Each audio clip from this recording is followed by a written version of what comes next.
Gloria a Dios. Vamos a ver nuestras Biblias en Juan capítulo 1,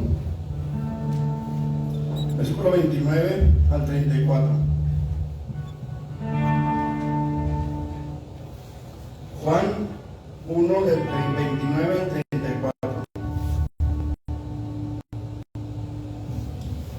¿Me miran conmigo cuando tengan, hermanos?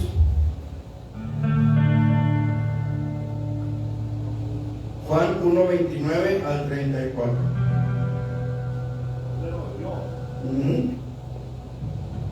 ¿Lo tenemos? Dice la palabra de la siguiente manera: el siguiente día vio Juan a Jesús que venía a él y dijo: he aquí el Cordero de Dios que quita el pecado del mundo. Este es aquel de quien yo dije: después de mí viene un varón, el cual es antes de mí, porque era primero que yo. Y yo no le conocía, mas para que fuese manifestado a Israel, por esto vine yo bautizando con agua. También dio Juan testimonio diciendo: vi al Espíritu que descendía del cielo como paloma y permaneció sobre él. Y yo no le conocía, pero el que me envió a bautizar con agua, aquel me dijo: sobre quien vea descender el Espíritu y que permanece sobre él, ese es el que bautiza con el Espíritu Santo. Y yo le vi y he dado testimonio de que este es ¿quién? El Hijo de Dios. Vamos a orar. Padre, en el nombre de Jesús.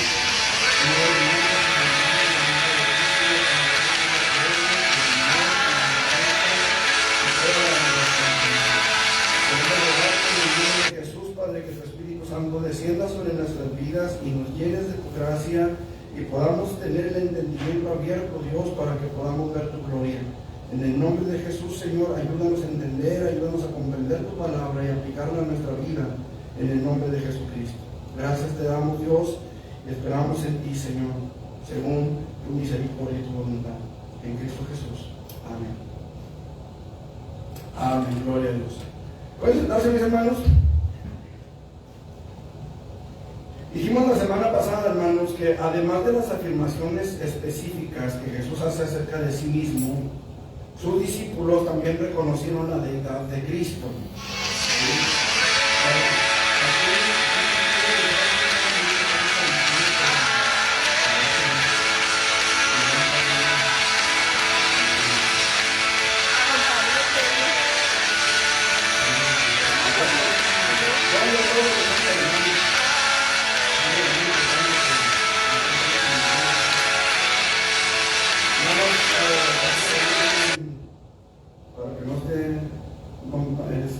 Miguel, ahorita si timbra, le bajan el volumen nada más para que no esté batallando.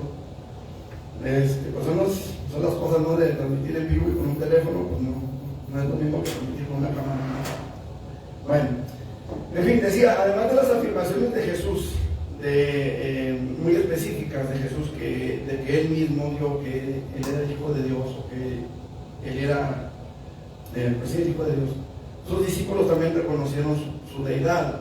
Ellos proclamaban que Jesús tenía el derecho o la autoridad de perdonar pecados, algo que solamente Dios puede hacer. Lo vimos la semana pasada, no vamos a entretenernos mucho buscando las citas, ya lo vimos, ¿sí? También dijimos que Dios es el único que puede perdonar pecados por una razón. ¿Cuál es? Él es el ofendido, ¿sí? Él es el ofendido, y si Él es el ofendido, pues Él es el único que tiene la capacidad para perdonar la ofensa, ¿sí? Ok.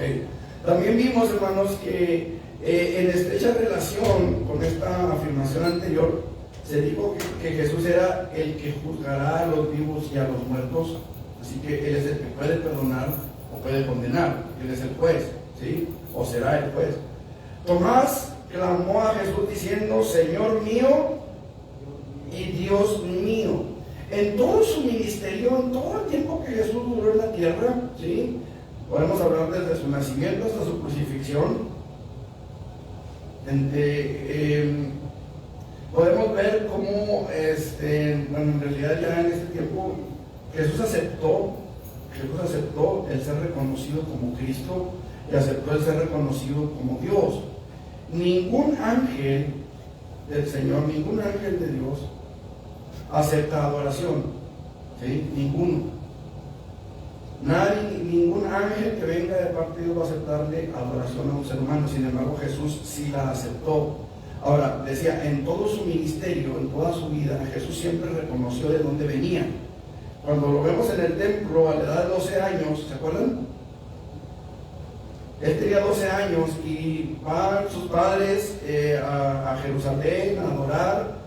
Él se queda en el templo, se van camino de 3 días y luego regresan a buscarlo. Y María le dice a Jesús, ¿por qué nos has hecho así? Jesús dice, ¿por qué me buscabais?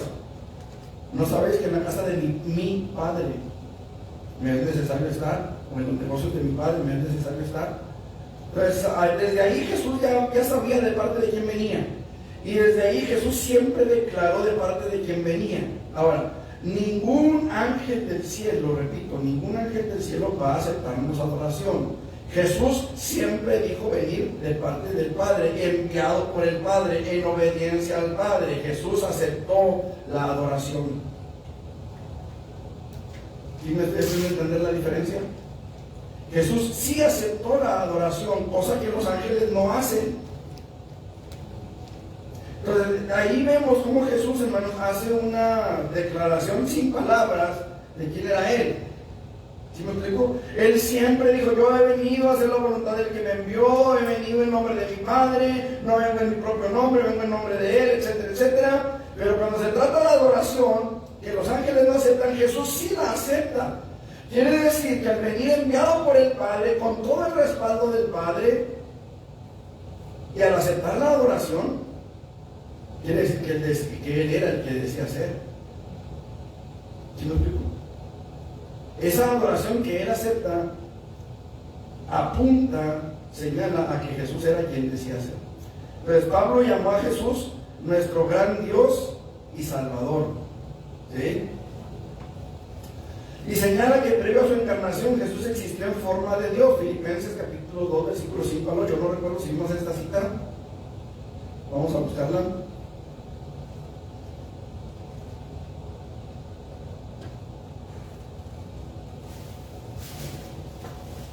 Filipenses capítulo 2, del 5 al 8. Haya pues en vosotros este sentir que hubo también en Cristo Jesús, el cual, siendo en forma de Dios, no escatimó el ser igual a Dios como cosa a que aferrarse, sino que se despojó a sí mismo, tomando forma de siervo, hecho semejante a los hombres, y estando en la condición de hombre, se humilló a sí mismo, haciéndose obediente hasta la muerte, y muerte de cruz. Dijimos que hasta el 8, ¿verdad? Ok. Entonces, vemos cómo el apóstol Pablo señala que Jesús ya existía en la eternidad con Dios. ¿Sí? En la escritura de los Hebreos, con referencia a Jesús, dice que el Padre se expresa de la siguiente manera: tu trono, oh Dios. O sea, el Padre reconoce a Jesús como Dios, ¿sí? Desde el siglo, por el siglo del siglo, Hebreos 1:8. Juan dice que en el principio era el verbo, y el verbo era con Dios, y el verbo era, hablando de Jesús, era Dios. Y aquel verbo fue hecho carne y habitó entre nosotros. ¿Quién fue hecho carne? Jesús. ¿Sí? Muy bien, son muchos los ejemplos de la Escritura que enseñan la deidad de Cristo, y aún así, uno solo de estos pasajes es suficiente para demostrar que Cristo fue considerado Dios por sus seguidores. Ahora, aquí hay alguien que no fue seguidor de Jesús, ya lo leímos. ¿Quién fue? Que también lo confesó como Dios. No, Judas sí era de sus seguidores. Nabucodonosor ni lo conoció. Pues lo exaltó, pero no sabía quién era. De hecho, él dijo, es semejante al Hijo de los Dioses, o a Hijo de los Dioses. No dijo al Hijo, dijo a Hijo de los Dioses. Entonces supo que era Dios, pero no supo quién era ese Dios. ¿Sí? Pero hay uno que testifica que Jesús es Dios, o el Hijo de Dios, sin haber sido su discípulo en el tiempo de Jesús.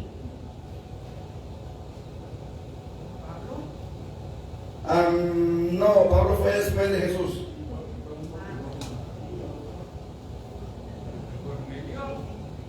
No, también fue después de Jesús. ¿Cómo fue la pregunta entonces? que sin ser discípulo de Cristo, en el tiempo de Cristo, no, Nicodemo sí fue discípulo oculto. El endemoniado ganadero, ¿quién nada más? Bartimeo. Sin ser discípulo de Cristo, Juan el Bautista, lo acabamos de leer, les dije. Lo acabamos de leer, Juan capítulo que les dije. Versículo que les dije. Pues todo. ¿No? ¿El 3? No. Dice el versículo 34. Juan 1:34.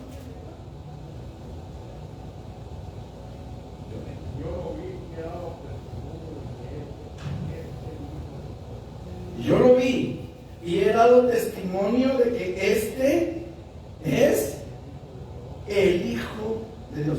Si se fija, hermano Luis, si se fija aquí no dice un hijo. O en el caso de Nabucodonosor debe entender que era uno de los hijos de los dioses, porque dice es semejante a hijo, no dice al. Esa L, esa sola letra hace una diferencia enorme. ¿Sí me explico? Entonces, en el tiempo de Jesús, Juan no fue su discípulo. Sin embargo, Juan testifica que Jesús es el Hijo de Dios. ¿Por qué testifica que Jesús es el Hijo de Dios? Porque Dios le había dado testimonio a Juan de que uno mayor que él vendría. Y él mismo dijo, yo no soy digno de desatar la correa de sus pies, la correa del calzado de sus pies. ¿Sí? Entonces Juan testifica que Jesús es el Hijo de Dios. Esto es interesante porque Juan no fue su discípulo, solamente vio una señal que Dios puso. Sobre quien veas que desciende el Espíritu como paloma, ese es el que bautiza con el Espíritu Santo. Y en base a eso, Juan testifica que Jesús es el Hijo de Dios. ¿Estamos? Ok. Las acciones que pueden ser llevadas a cabo solamente por Dios le son atribuidas a Jesús. En esto nos quedamos la semana pasada, si no mal me acuerdo. ¿Sí? Las acciones que pueden ser llevadas a cabo solamente por Dios son atribuidas también a Jesús. Jesús no solamente resucitó muertos, como está escrito en Juan 5:21. Ahí estamos bien cerquita de Juan 5:21. Porque como el Padre levanta a los muertos y les da vida, así también el Hijo a los que quiere da vida. ¿Sí? Ok, tenemos la resurrección de Lázaro, tenemos la resurrección del hijo de la viuda, tenemos la resurrección de la hija de Jairo. ¿Sí? Como testimonios de que Jesús resucitaba muertos. ¿Vamos? Ahora, Jesús perdonó pecados. Hechos 5:31, Hechos 5:31 y 13:38, pero quizá el caso más claro en el que Jesús perdona pecados sea el caso de aquel paralítico que era cargado por Pablo, que fue introducido a donde Jesús estaba por un agujero en el techo. ¿Sí? ¿Qué dice Hechos 5:31?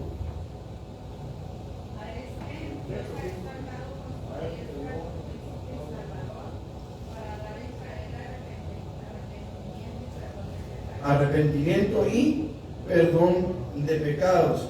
Y en el capítulo 13 de ahí mismo del libro de los Hechos, en el versículo 38,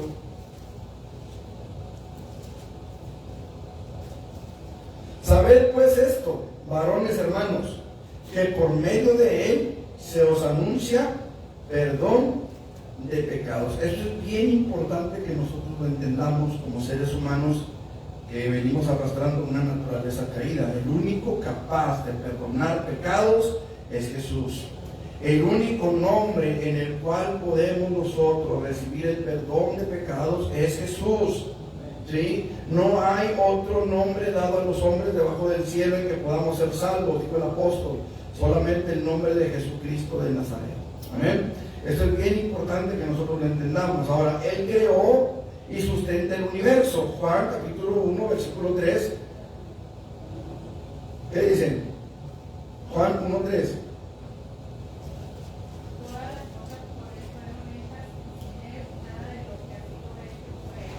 Ok, Él es el creador de todas las cosas. ¿sí? Sin Él, nada de lo que ha sido hecho fue hecho. Él participó en la creación. Fíjense bien, porque hay un versículo que dice que Él es el principio de la creación de Dios. ¿A qué se refiere ese versículo? La Biblia dice que Él es el primogénito de los muertos. ¿A qué se refiere ese versículo? A veces, hermanos, podemos tomar un versículo y tratar de sacar de ahí toda una doctrina. Por ejemplo, los testigos de Jehová afirman que Jesús fue el primero en ser creado, porque Él es el principio de la creación de Dios. Lo cierto es que Jesús dijo: yo soy el primero y el último, principio y fin. Dijo el Señor, el alfa y el omega, el alef tab que encontramos en Génesis 1:1. ¿Sí? Ok. Cuando él habla de que cuando la Biblia habla de que Él es el principio de la creación de Dios, quiere decir que nada de lo que ha sido hecho fue hecho sin Él. Él estaba desde el principio, desde antes que todas las cosas fueran creadas, Él ya existía.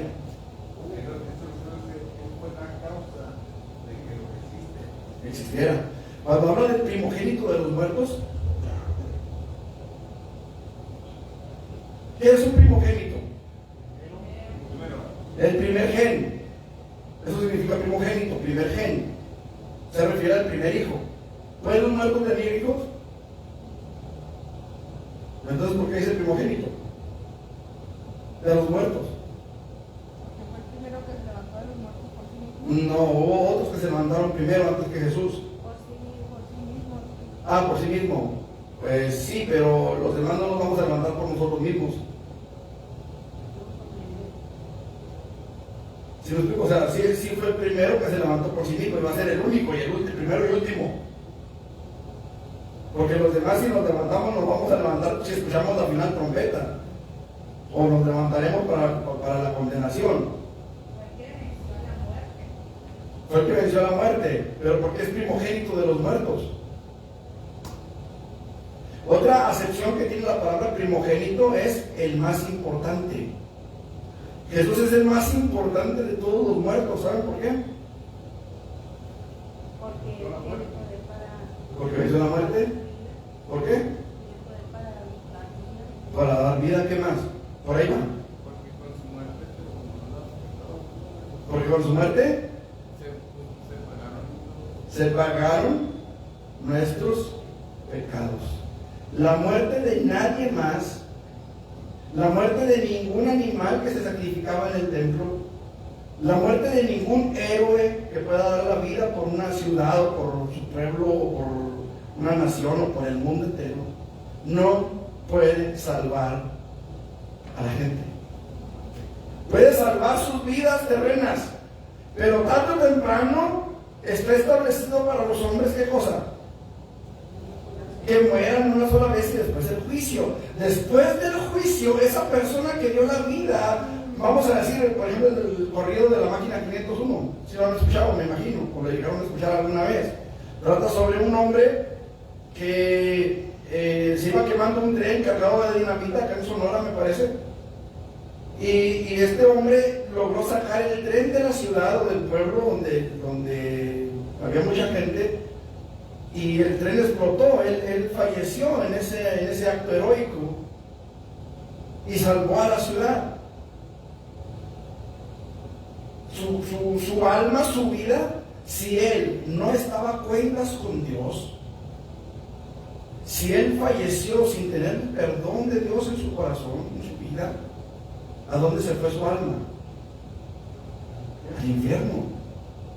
Se oye feo, se oye cruel, se oye despiadado, pero esa es la realidad, porque el primogénito de los muertos no era ese hombre, el primogénito de los muertos es Jesús. El sacrificio que vale delante del Padre es el de Jesús. El sacrificio que perdona nuestros pecados es el de Jesús. La sangre que nos lava de nuestra maldad es la sangre de Cristo, no es nuestra sangre, no es nuestra... ¿Sí me explicó? Por eso es el primogénito de los muertos, el más importante de todos los muertos. Ahora, esto habla también de una verdad que muchos han tratado de negar. Jesús verdaderamente murió. Jesús verdaderamente murió, por eso es el primogénito de los muertos. Si no, no podría hacerlo. Ahora dice ahí, para que en todo tenga preeminencia.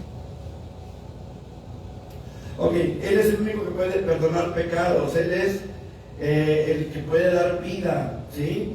¿Qué más? ¿Qué más? Déjenme ver dónde me quedé. Resucitó a los muertos, dijimos, ¿verdad? Resucitó muertos, perdonó pecados, creó y sustenta el universo. Colosenses 1:16 al 17. Ya, creo que esta parte ya también la vimos, ¿no? Donde dice que Él sustenta todas las cosas y todas las cosas por Él subsisten. ¿Qué dijimos que significaba subsistir?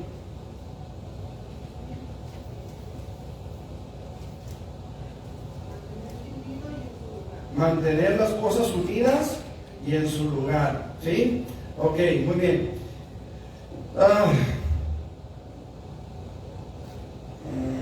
Me pego. Ok, este aspecto se hace aún más convincente cuando uno considera que Jehová dijo que Él estaba solo en la creación, durante la creación. Dios dijo que nadie estaba con Él. Sin embargo, podemos ver que todo lo que existe fue hecho por medio de Jesucristo. Quiere decir que Jesús estaba en la creación, quiere decir que Jesús estaba con el Padre y con el Espíritu Santo, ¿sí? Ok. Además de esto,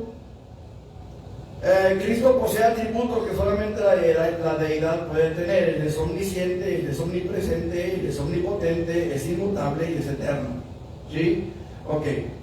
El Señor Jesucristo es el eterno Hijo de Dios. La Biblia declara su eternidad al lado del Padre. Juan 1:2, ¿sí? Ok.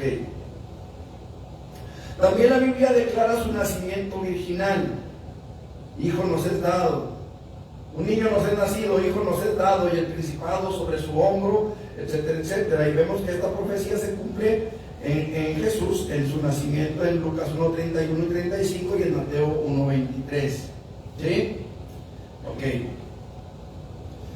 Entonces, a partir de ahí, hermanos, vamos a ver que Jesús tuvo una vida sin pecado.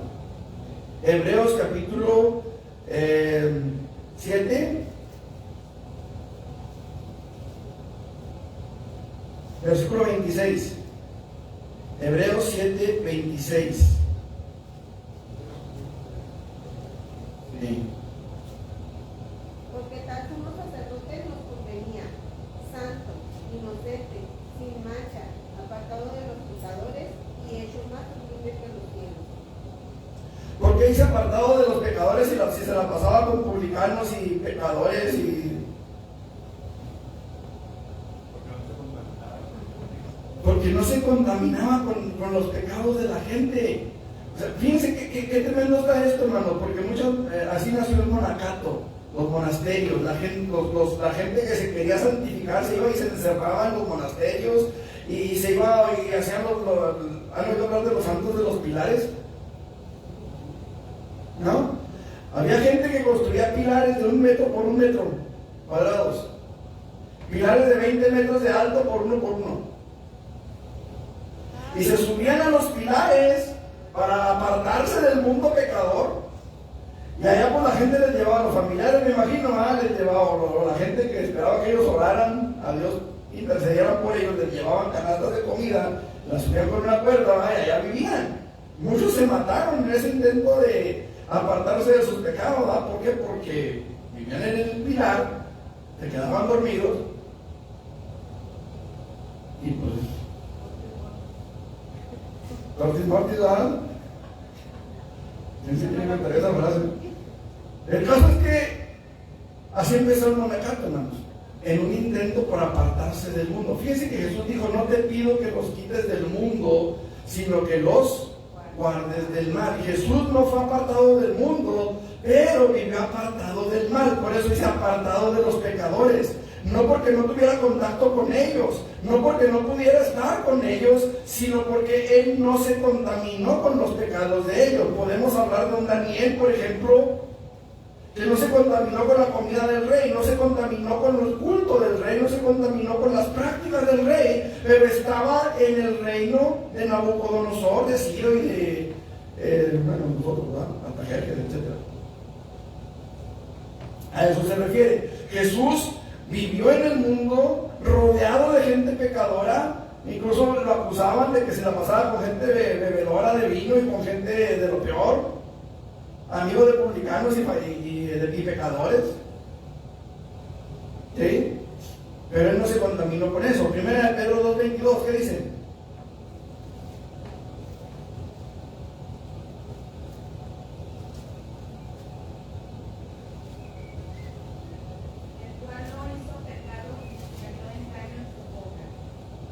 El cual no hizo pecado, ni se halló engaño en su boca. ¿Qué es lo más fácil para el ser humano, hermanos? Cuando se levanta tarde y llega tarde al trabajo, ¿qué es lo más fácil? La mentira. Y hay gente que es tan mentirosa que ya se cree sus propias mentiras. Y hay gente, hermano, que no, aunque no haya una razón aparente para mentir, mienten. Una vez le dijeron al señor, oiga, pues usted no nos cuenta las que ganan. Y para quitarse la boca, dijo, no, pues el que me ganó que gane las que me ganan. Pero muchas veces pasa eso, ¿verdad? Que a veces sin razón aparente se miente. Es lo más fácil. Por eso aquí Pedro dice, el cual dijo, ¿qué? Ni se halló engaño en su boca. Porque lo más fácil es mentir. Es de lo más fácil. Pero en Jesús no fue hallado engaño en su boca. Ahora, sus milagros. ¿Qué persona en el mundo puede hacer los milagros que Jesús hizo? El apóstol Juan termina su libro diciendo que si todas las cosas que Jesús hizo en 3 años y medio aproximadamente, si todas las cosas que Jesús hizo se escribieran en un libro, se tuvieran que escribir, no cabrían los libros que se tendrían que escribir en el mundo. Porque nosotros podemos ver en Juan, podemos ver en Lucas, podemos ver en Marcos, podemos ver en Mateo muchas de las cosas que Jesús hizo. Pero no es todo lo que Jesús hizo. ¿Sí me explico? No es todo lo que Jesús enseñó. No es todo. Hay muchas cosas que no se registraron. Ahora, Pablo dice que no debemos de pensar más allá de lo que está escrito. Pero podemos entender por lo que Juan escribe que hubo muchas cosas que Jesús no hizo. ¿Sí me explico? Perdón. No quedaron registradas. Ok. Hechos 10:38, ¿qué dice?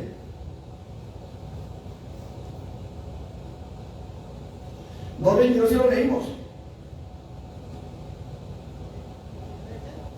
No, Hechos 2:22. Varones israelitas, oíd estas palabras.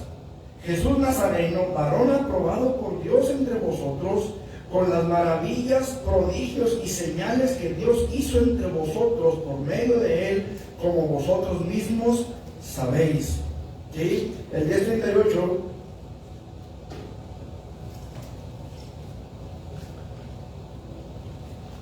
Cómo Dios ungió con el Espíritu Santo y con poder a Jesús de Nazaret, y cómo éste anduvo haciendo bienes y sanando a todos los oprimidos por el diablo, porque Dios estaba con él. Fíjense bien, con relación a Hechos 2:22, me parece importante mencionar que la versión Dios habla hoy lo traduce de la siguiente manera. La versión Dios habla hoy dice: escuchen pues, escuchen pues, israelitas, lo que voy a decir. Repito, esto lo dice la versión Dios habla hoy. Como ustedes saben muy bien, Dios demostró ante ustedes la autoridad de Jesús de Nazaret, haciendo por medio de él grandes maravillas, milagros y señales. Me gustó esta versión, hermanos, de la nueva, de Dios habla hoy, porque dice: como ustedes saben muy bien. Como ustedes saben muy bien, Dios demostró ante ustedes la autoridad de Jesús de Nazaret. Esto me llamó mucho la atención, hermanos, porque Jesús no solamente es un personaje bíblico, Jesús es un personaje histórico. Jesús es una persona que verdaderamente estuvo, que transformó la historia, que dividió la historia en dos.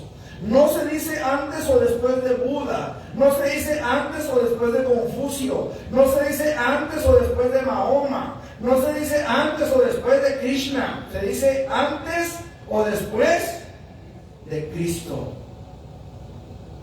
Él fue el único personaje histórico que dividió, hermanos, la historia antes de y después de. Esto es importante, hermano. Esto es algo que debe de motivarnos a la fe. Los milagros que Jesús hizo. Ahora, su obra vicaria en la cruz. Repito, hermanos, nadie, ninguna persona, usted puede ir y crucificar a quien usted quiera, pero su muerte será solamente para él y por él, y tendrá que pagar por sus cuentas. Pero la muerte de Cristo en la cruz del Calvario fue prometida por Dios para perdón de nuestros pecados. Génesis 3:15, ¿qué dice? ¿Alguien que lea Génesis 3:15?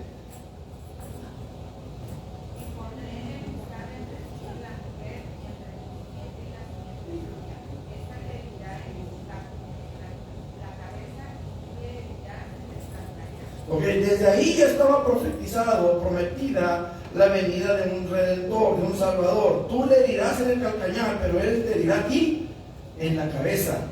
¿Sí? Ok, vamos al Salmo 22, si me hacen favor. Salmo 22.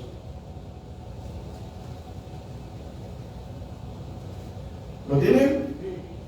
Dios mío, ¿por qué me has desamparado? ¿Qué suena?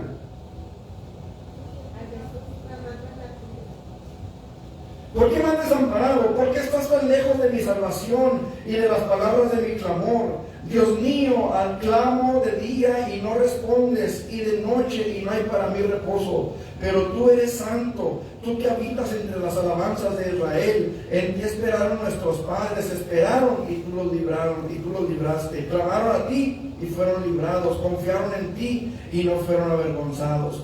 Mas yo soy gusano y no hombre, oprobio de los hombres, despreciado del pueblo. ¿Qué les suena?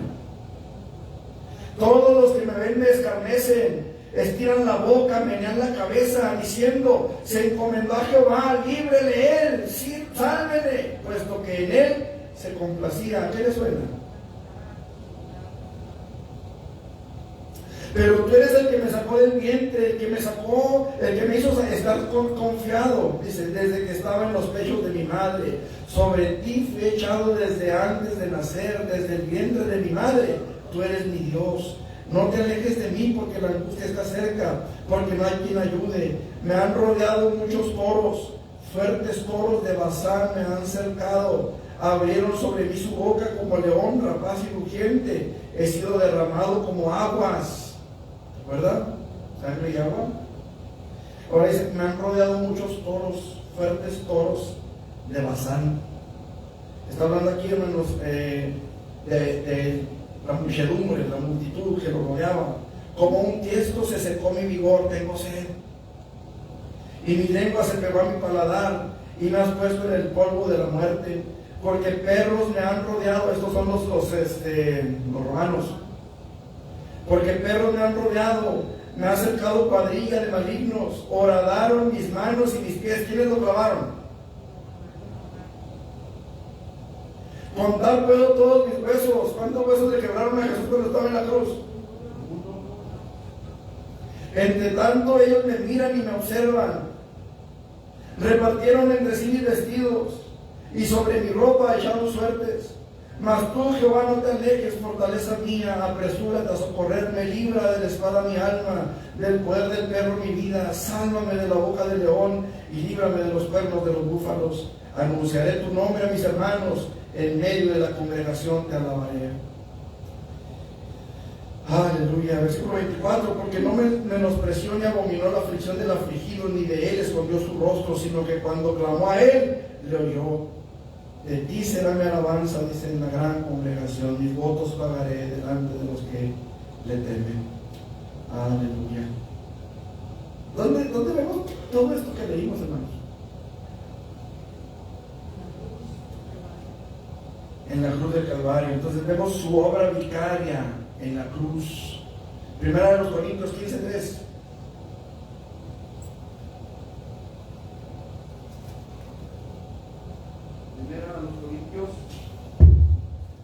Primera de los Corintios 15:3.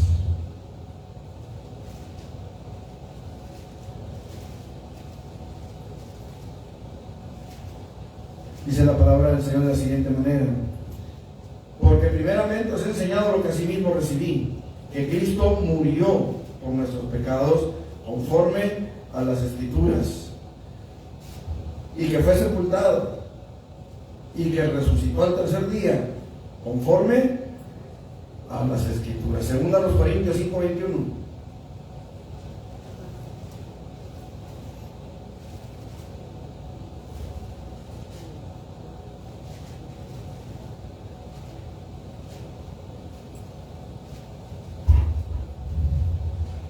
¿Qué dice? Que no conoció pecado, por nosotros lo hizo pecado, para que nosotros fuésemos hechos justicia de Dios en él.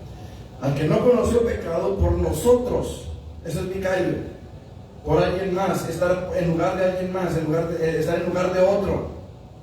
¿Sí? Por eso nosotros no creemos en el Papa, porque el Papa dice que es el vicario de Cristo.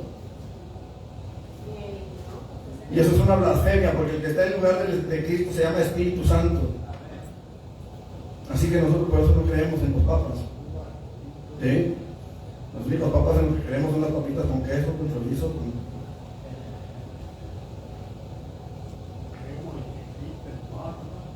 Pero esa es una blasfemia, hermanos. El decir que se está como vicario de Cristo, que es vicario de Cristo, es una blasfemia. Así como llamarlo Santo Padre, porque el Padre solamente hay uno. ¿Sí? Así como llamarlo Sumo Pontífice, porque el Sumo Pontífice se llama Jesucristo. O sea, este hombre está tomando los nombres de la Trinidad para sí mismo. Eso es una blasfemia. Y lo digo tal cual, ¿verdad? Nos están viendo en internet. No, así es. Esa es una blasfemia, una triple blasfemia. Ok, su resurrección corporal de entre los muertos, ya vimos primero a los Corintios 15:4, pero ¿qué dice Mateo 28:6?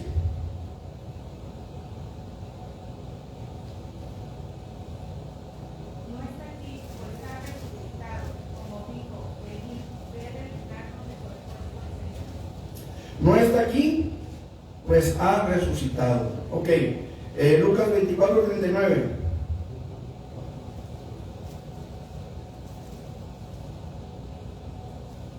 Mirad mis manos y mis pies, que yo mismo soy, palpad y ved, porque en mi espíritu no tiene carne y huesos, como veis que yo tengo. Palpad, toquen y vean que yo mismo soy. ¿Sí? Ahora, una que no tengo yo aquí, pero que se me vino a la mente ahorita. Hechos, capítulo 9, versículos 3. Sí, 3 al 5. Déjenme la agrego aquí una vez, antes que se me olvide.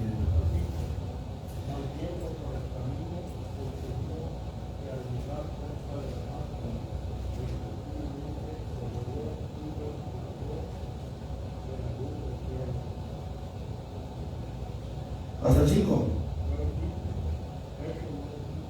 Hechos 9, del 3 al 5. Mas yendo por el camino, aconteció que al llegar cerca de Damasco, repentinamente le rodeó un resplandor de luz del cielo, y cayendo en tierra oyó una voz que le decía: Saulo, Saulo, ¿por qué me persigues? Él dijo: ¿quién eres, Señor? Y le dijo: yo soy ¿quién? Yo soy Jesús, a quien tú persigues. Dura cosa te es dar voces contra ¿qué? Contra el aguijón. ¿Yo soy quién? ¿Cómo pudo un muerto decirle eso?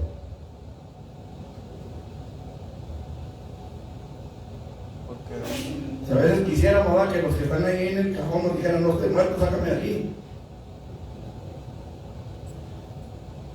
Ahora, en este punto, hermanos, se cree que ya habían pasado algunos añitos de la muerte y resurrección de Jesús. Ya habían pasado algunos años. habían pasado varios años, porque el evangelio se extendió, hermanos, hasta Samaria, se extendió hasta muchas partes. Pablo ya iba rumbo a Damasco, o sea, ya estaba fuera de los límites de Israel. ¿Dónde es Damasco? En Siria. O sea, ya estaba fuera de los límites de Israel. Ya habían pasado años de la resurrección de Jesús. Cuando Pablo comienza a perseguir a la iglesia, de pronto una luz del cielo lo rodea de resplandor y le dice: yo soy Jesús a quien tú persigues. Ahora, después de esto, pasaron algunos años. Pablo fue arrebatado al tercer cielo, donde oyó cosas que no le son, inefables, dice él, y cosas que no le son dadas al hombre expresar, y él recibe el evangelio por revelación directa de Jesucristo. Por revelación directa de Jesucristo. Por eso es apóstol, hermanos. Miren, ahorita, a lo mejor vamos a salir un poquito del tema, pero ahorita hay mucha gente que se dice apóstol. Pero la verdad es que hay ciertos requisitos que se establecen para que una persona pueda ser apóstol. La primera, haber andado desde el principio con Cristo. O sea, desde el principio del ministerio de Jesús. Sí, por eso eligieron a Matías, porque anduvo con ellos. Y junto con ellos fue testigo de la resurrección de Jesús. ¿Sí? Él también vio a Jesús resucitado. Pablo vio a Jesús resucitado. ¿Dónde? En el camino de Damasco. Aquella gran luz, aquel gran resplandor, era la gloria de Jesús. Él lo vio resucitado. Él oyó su voz. Ahora, otra de las cosas como requisito para ser apóstol es recibir el evangelio directamente de Jesús. Haber sido evangelizado directamente por Jesús. Pablo lo fue. Si usted vaya a Gálatas, rápidamente, decir más como una capsulita rápida.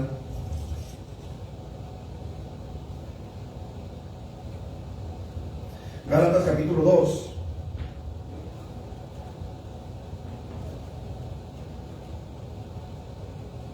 Versículo 6.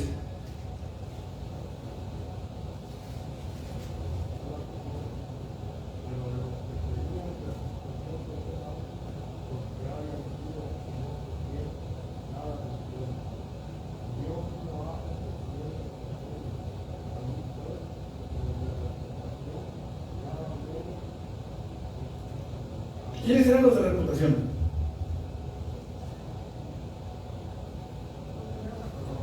Los primeros apóstoles. ¿Cómo sabemos que eran ellos?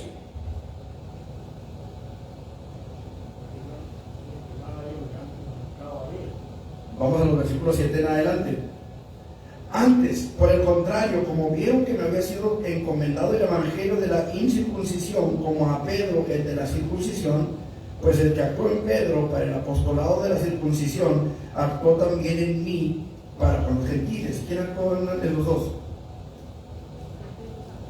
Jesús. Y reconociendo la gracia que me había sido dada, Jacobo, Cefas y Juan, que eran considerados como columnas, nos dieron a Bernabé y a mí y a Bernabé la diestra en señal de compañerismo. ¿Se la habrían dado si trajeron una doctrina diferente? Para que nosotros fuésemos a los gentiles y ellos a la circuncisión. Solamente nos pidieron que nos acordásemos de los pobres, lo cual también procuré hacer con diligencia. Entonces los apóstoles no le comunicaron nada nuevo.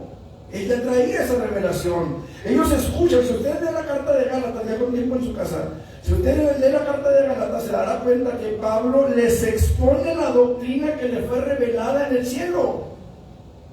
Y nada nuevo le comunicaron. O sea, Jesús le reveló el evangelio a él, directamente. Cosa que ninguno de los apóstoles actuales puede decir. O podrán decirlo, pero ¿sí me explico? Cositas, ¿verdad?, que de repente suceden. Ok. Dijimos su resurrección de entre los muertos, ¿verdad? Ok. Su exaltación a la diestra de Dios. Nadie, ninguno, por muy santo que haya sido, puede gloriarse de esto. Solamente Jesús ha sido exaltado a la diestra de Dios. ¿Qué dice Hechos 1:9?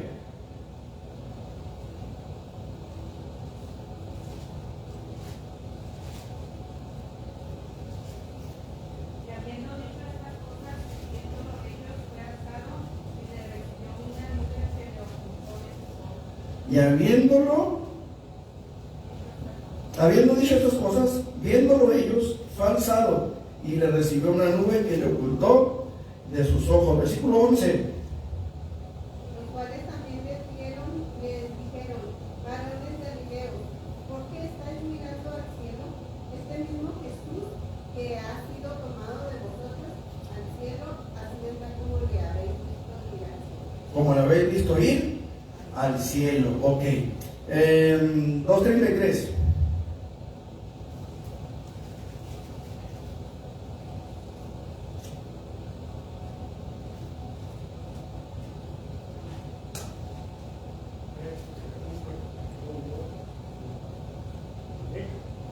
Sí.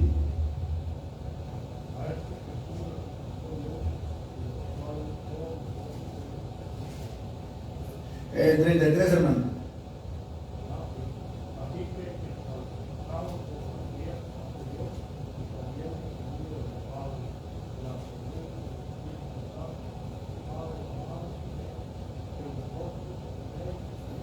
Ok, Jesús le dijo a sus discípulos, les conviene que yo me vaya, porque si yo no me fuera, el Espíritu Santo no vendría a vosotros. Esa es la promesa del Padre. Lo encontramos en Joel capítulo 2, si mal no recuerdo. ¿Sí? La promesa del Padre era el advenimiento del Espíritu Santo. Jesús le dice, si yo no me voy, el Espíritu Santo no vendría.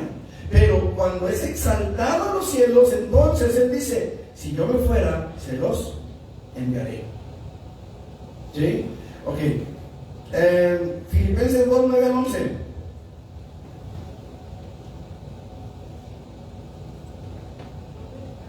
Sí.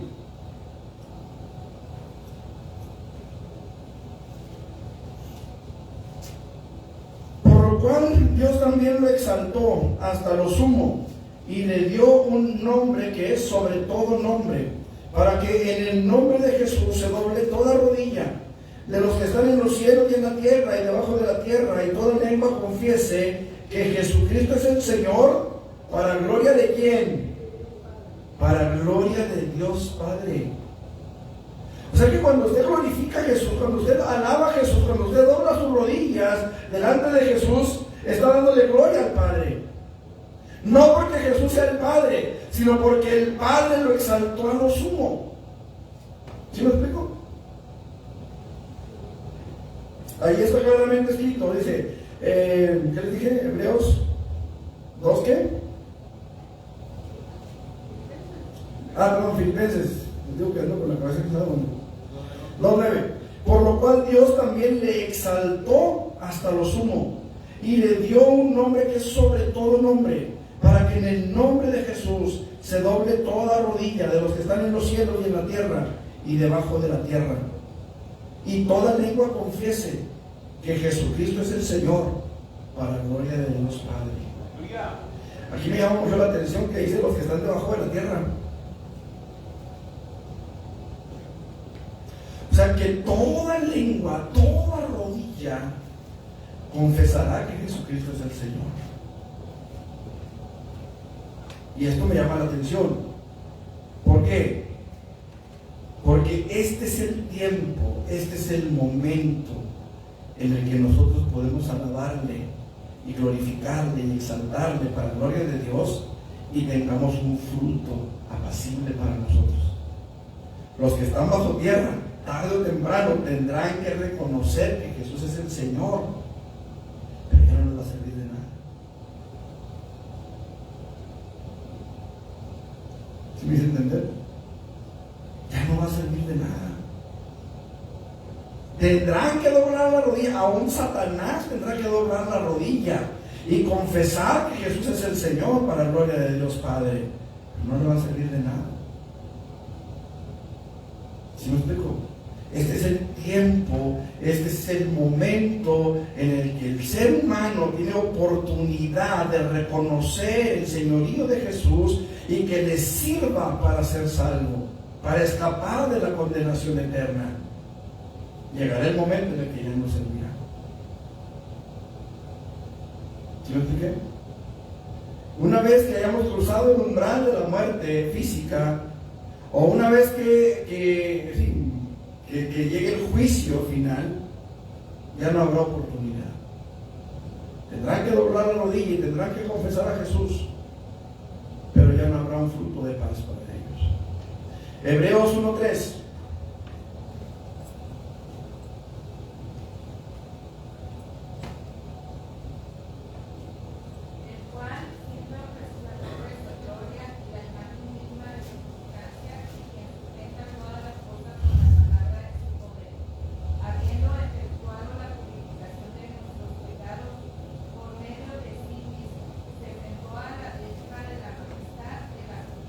Fíjense que esto es muy interesante, hermanos.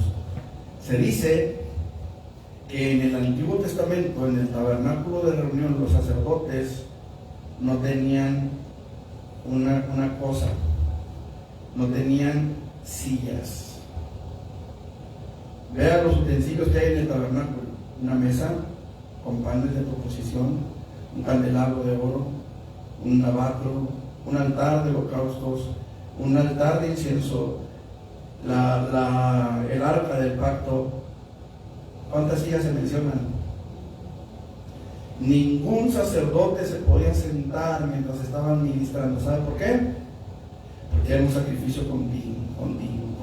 Todos los días estaban sacrificando animales, todos los días estaban ministrando en el tabernáculo. No podían sentarse porque su obra no era una obra completa.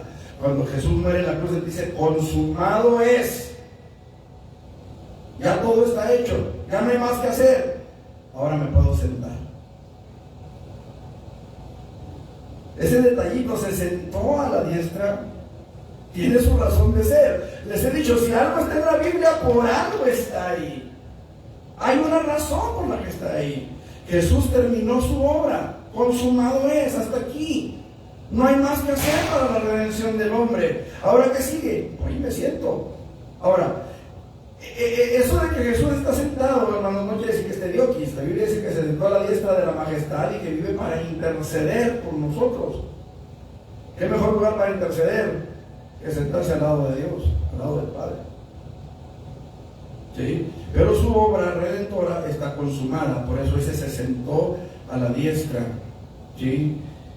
Dice, habiendo efectuado la purificación de nuestros pecados por medio de sí mismo, o sea, ya está la obra, ya se purificaron nuestros pecados, ahora se sentó a la diestra.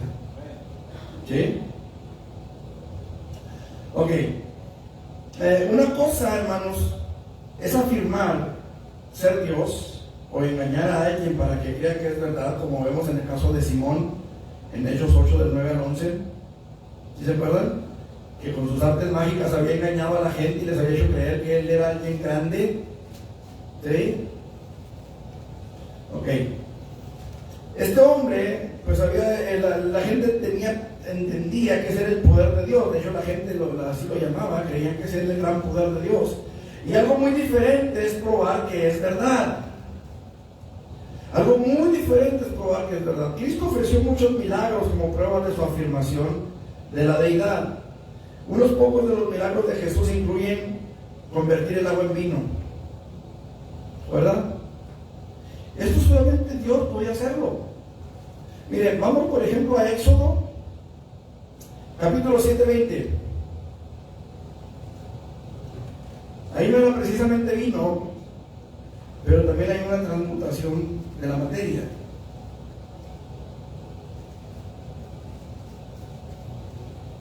¿Qué pasó ahí? 7:20.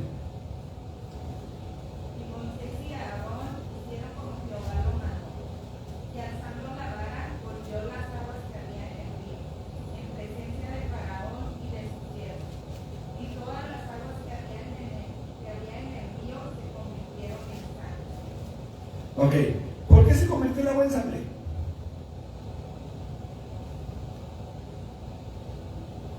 Le dieron muy grueso el garrotazo con la vara de Aarón, ¿o qué? ¿Por qué se convirtió en sangre?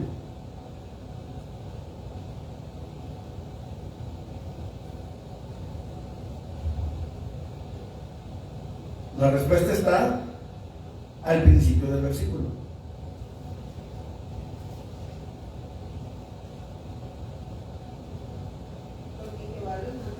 Porque hicieron como Jehová les había mandado. Solamente Dios tiene el poder de cambiar las cosas. Aarón y Moisés no tenían ese poder para hacerlo. ¿Cuál fue el pecado de Moisés, hermano? ¿Por qué Moisés no entró a la tierra prometida? Porque no obedeció como le dijo. Porque no glorificó a Dios. Él se arrogó a sí mismo el poder de hacer el milagro. Él le pegó a la piedra y sí salió agua, ¿sí? Pero Moisés no glorificó a Dios, no lo santificó delante del pueblo. Moisés llegó el momento en el que se enojó. Es el hombre más paciente del mundo, llegó a su límite, dijo hasta aquí. Lo hicieron enojar, ¿sí? Y no santificó a Dios. Quiere decir que él se adjudicó el poder para hacer el milagro. Por eso no entró a la tierra prometida. En este caso, Aarón y Moisés van al río, golpean las aguas y se convierten las aguas en sangre porque Dios les había dado la orden. Ahora, en el caso de Jesús, llegan a unas bodas donde se acaba el vino y Jesús dice, llenen esas tinajas con agua. Llenan las tinajas con agua y dijo, sáquenlas y llévenlas a las mesas. Y ya no era agua, ya era vino. Entonces vemos que Dios tiene el poder para cambiar la sustancia, para transmutar las sustancias. ¿Estamos? Entonces aquí vemos cómo Jesús hace ese milagro, ¿verdad?, de convertir el agua en vino. También Jesús caminó sobre las aguas. ¿Qué dice Génesis 1:2? 1:2.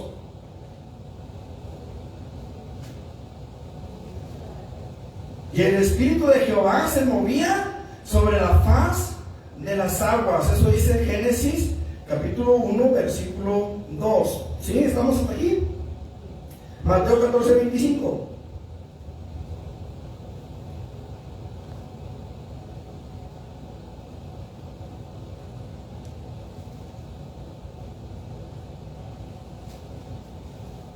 ¿Qué dice?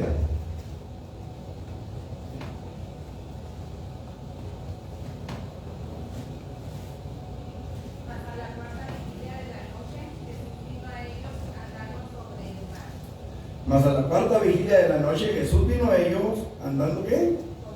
Sobre el mar. El Espíritu de Jehová se movía sobre la faz de las aguas. Jesús lo hizo. Estamos hablando aquí de milagros que prueban la deidad de Jesús. ¿Se acuerdan de aquella viuda que tenía 2 hijos en el tiempo del profeta? ¿Quién fue? Elías, Eliseo. Que tenía 2 hijos y tenía solamente un poquito de aceite y una deuda que no era posible pagar. Eliseo. Y llegan los acreedores, y llega Eliseo ahí y dice, van a venir los acreedores y se van a llevar a mis hijos para venderlos por la deuda que tengo. Y Eliseo le dice, ¿cuánto aceite tienes? Ve, o cuántas vasijas tienes. Ve y piden vasijas, no pocas. Le dicen, no pocas. No vayas a pedir 2, 3 vasijas, no, ve, pide vasijas, no pocas. Y empiezan a vaciarle el poquito aceite que tenía en aquella vasija. La viuda empiezan a vaciarle en todas las vasijas. ¿Cuándo terminó de chorrear el aceite? Cuando se acabaron las vasijas. ¿Qué le dijo Eliseo? Ve y vende el aceite y paga tu deuda. ¿Se acuerdan? Hay un milagro en los 4 evangelios, se repiten los 4 evangelios. ¿Cuál es? Un milagro que se repite en los 4 evangelios. El único, quizá, que se repite en los 4 evangelios. Además de la resurrección. ¿Ah? No. La alimentación de los 5,000. La alimentación de los 5,000. ¿Qué sobró? ¿Qué había? Había hambre. Había necesidad, y había 5 panes y 2 peces. Y ya lo estuvimos viendo, de hecho la semana pasada, antepasada, nos estuvimos 2 horas hablando sobre ese milagro nada más. Sacándole sangre a la Biblia. Un milagro tan importante porque nos muestra la compasión de Jesús, nos muestra su poder, nos muestra su misericordia, nos muestra cómo Él es capaz de con nada hacer mucho. Decíamos la semana pasada, ¿qué tienes en tus manos que pueda servir a Dios. ¿Cuándo fue cuando lo vimos? ¿El miércoles? ¿O el domingo anterior? ¿Qué tenemos que podamos presentarle a Dios? Y con eso hacen grandes cosas. Entonces, la multiplicación de las cosas físicas, la multiplicación de los objetos físicos también es poder de Dios, y Jesús lo hizo. Jesús sanó al ciego, al cojo, a los enfermos, y levantó de la muerte a la gente, ¿sí? Bueno, algunos. Es más, Cristo mismo se levantó de la muerte, lejos de los denominados, de los que la gente ha tenido por llamar dioses, ¿sí? De la mitología pagana, por ejemplo, que mueren y se levantan. Nada es tan seriamente reclamado por otras religiones como es la resurrección.